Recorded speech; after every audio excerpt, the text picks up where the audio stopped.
Hello friends, in the series on the income tax cases, today we will discuss a very important case on joint development agreement. The name of the case is Principal Commissioner of Income Tax versus Shelter Project Limited. This case has been reported in 445 ITR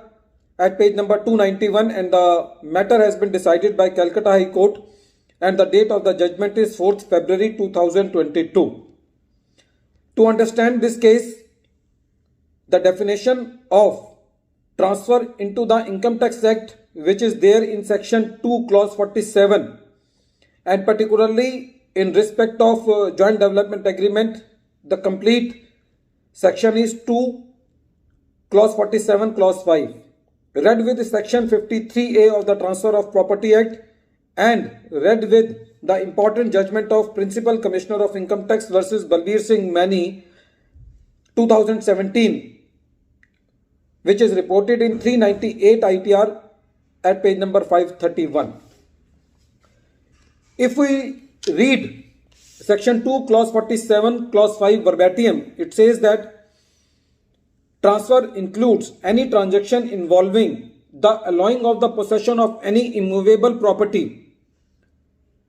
to be taken or retained in part performance of a contract of the nature referred to in section 53A of the Transfer of Property Act and the Transfer of Property Act 1882 was amended in 2001. The effect of that amendment was that if the agreement of joint development agreement is not registered, then it will not be treated as transfer, according to 53A of the Transfer of Property Act. Because section 53A of the Transfer of Property Act is very much there in the definition of the transfer, which is given in the Income Tax Act, it means that if we read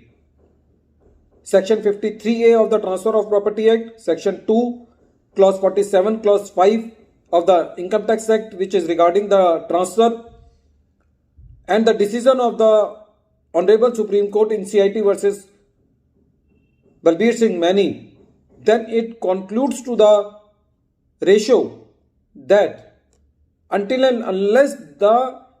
joint development agreement is registered, it cannot be treated as transfer according to section 2 clause 47 subclause 5 and the capital gain will not arise to the assessee. In Balbir Singh it was held by the Supreme Court that in order to qualify as a transfer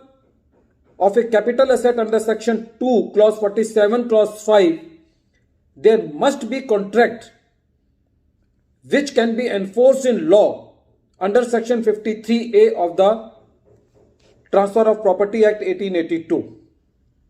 The expression of the nature referred to in section 53A in section 2 clause 47 clause 5 was used by the legislature ever since subclause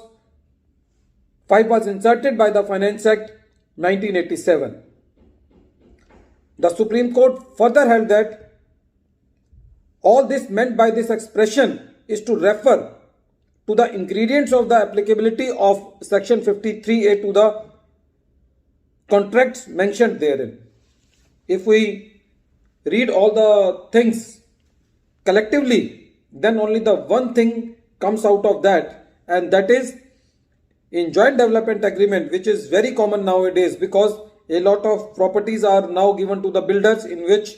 the assessee gives their land to the builder and the builder makes multiple floors, gives some money,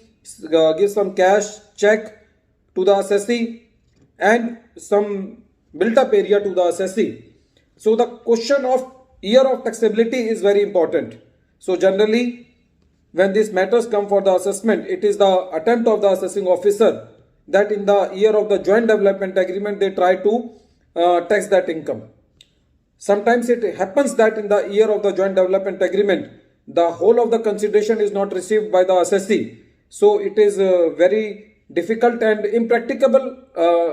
for the assessee also to pay the tax. So in those cases, this case will be very landmark judgment which says that until and unless the joint development agreement is registered, there will be no transfer and there will be no capital gain. At the end of this video, once again I am repeating the name of the case. The name of the case is Principal Commissioner of Income Tax versus Shelter Project Limited, and this case has been reported in 445 ITR at page number 291. The matter has been decided by Calcutta High Court and the date of the judgment is 4th February 2022. Thank you, friends.